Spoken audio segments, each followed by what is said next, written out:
భారతీయ పర్యాటక రంగంలో ఓ విప్లవాత్మకమైన పరిణామానికి గుజరాత్ ప్రభుత్వం తెరలేపింది.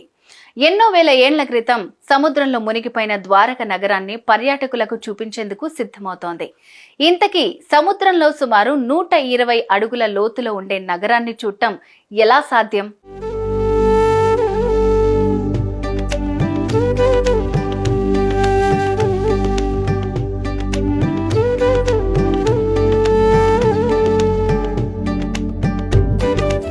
భారతదేశంలోని 7 అత్యంత పురాతనమైన నగరాలలో ఒకటిగా పేర్పడ్డ ద్వారకా నగరానికి దేవభూమి అన్న పేరుంది.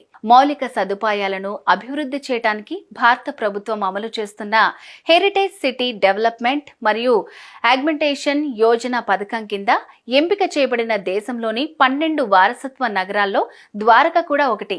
శ్రీకృష్ణ భగవానుడు నడయాడిన ఆధ్యాత్మిక ప్రాంతంగా, ఆయన జన్మభూమిగా పేరుపడ్డ ద్వారక ఓ ప్రసిద్ధమైన పుణ్యక్షేత్రంగా విరాజిల్లుతోంది. కృష్ణుడు మధురలో తన మేనమామ కంసుని ఓడించి చంపిన తర్వాత ఇక్కడే స్థిరపడినట్లుగా పురాణాలు చెప్తున్నాయి. సకల లోకాలకు మూలంగా భావించే నల్లనయ్య పాలించిన ఈ నగరం ఒకానొక సమయంలో సముద్రంలో మునిగిపోయింది. అనంత విశ్వంలో సైతం ఎన్నో రహస్యాలను అలవోకగా వెలికితీసిన సైంటిస్టులకు సైతం మింగుడు పడని ఓ అద్భుత రహస్యాల సమాగమంగా మారిపోయింది.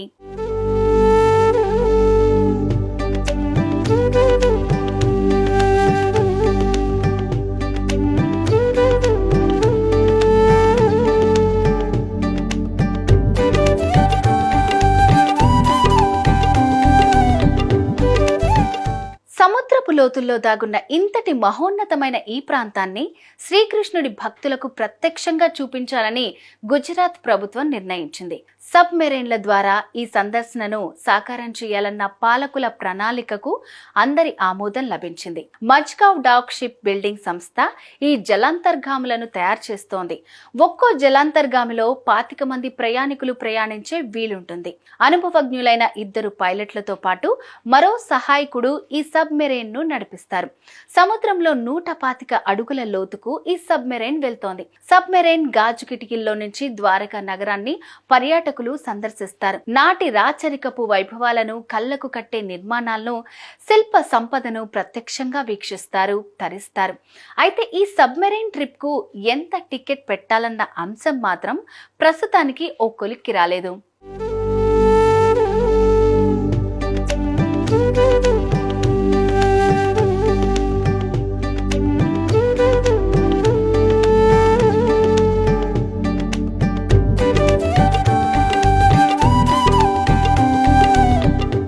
ఒక్క తెప్పకు 2 కాదు 3 పిట్టలన్నట్లుగా సామాన్యులకు ఎవరికీ సాధ్యం కాని సబ్మెరైన్ ప్రయాణం సాక్షాత్తు శ్రీకృష్ణ భగవానుడి పాలనలో సాగిన నగర సందర్శనంతో పాటు 100 అడుగుల లోతులో మెల్లగా సంచరించే సముద్ర జీవుల కదలికలను కూడా చూసే అవకాశాన్ని పర్యాటకులకు అందించేందుకు గుజరాత్ ప్రభుత్వం యుద్ధ ప్రాతిపదికన సన్నాహాలు చేస్తోంది.